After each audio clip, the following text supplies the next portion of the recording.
Hi, I'm Richard Vague, and today we're going to talk about new concerns in the banking world. The business of operating small or medium-sized banks, as invaluable as those banks are to their communities, is as challenging as it has ever been. Competition comes from all directions, from large banks, from fintechs, and from other types of financial institutions beyond those. Many banks in smaller communities also face the challenge of declining population. In the face of this competition, the challenge is to find ways to boost profitability and find profitable new business. Over the past few years, this quest has tempted a few banks to go beyond the bounds of prudence, getting into trouble in two primary ways. First, when rates were ultra low, some banks bought large amounts of long-term treasury bonds, funding those purchases with short-term deposits from customer checking accounts.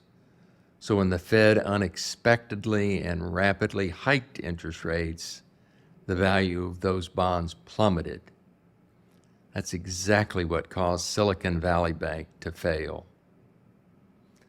The second area of trouble has been with those banks that have made too many commercial real estate loans, including loans for office buildings. COVID caused many office buildings to empty out, and office workers may never all fully return, turning office building loans into big problems for banks. As an indicator of this, the price per square foot of U.S. offices is now down 40% from its pre-pandemic level. Commercial real estate loans are always tempting for banks to make, since they get to charge high rates and big upfront fees. But those loans can also go bad in a hurry, and that's exactly what has happened here. And now some banks, especially small to medium-sized ones, are under pressure.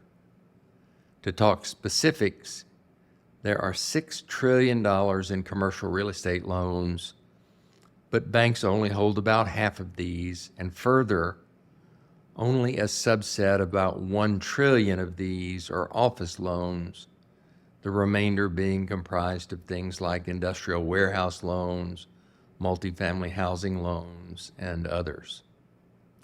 If 20 to 30% of these office loans were to end up as losses, that would be a loss of $200 to $300 billion that would likely be absorbed over several years.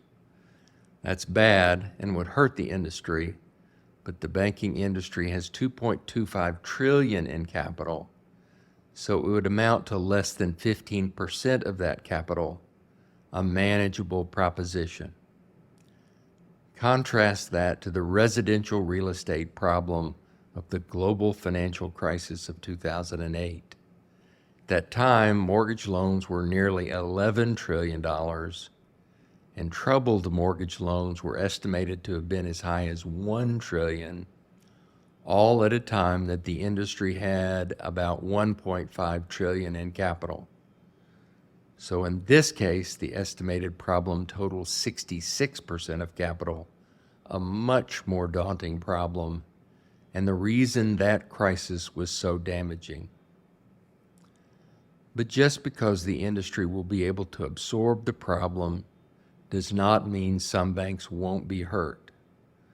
More than half of the $2.25 trillion in capital is held by the largest banks, leaving a much smaller portion of capital for the small to medium-sized banks to stave off the losses.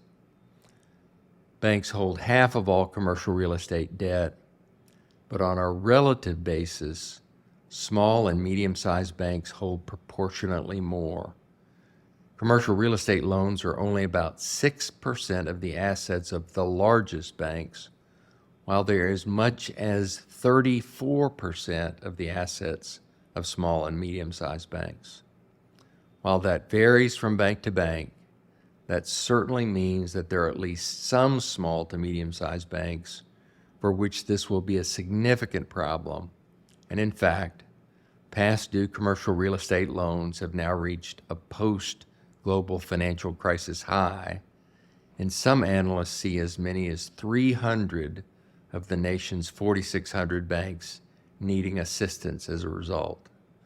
This would all be tough enough, but the damage done to Treasury portfolios that banks hold, the well-known Silicon Valley Bank issue that we mentioned at the outset, is still with us, since rates are still high and unrealized losses on bank investment securities exceed $500 billion now. That makes that a bigger concern than the commercial real estate problem.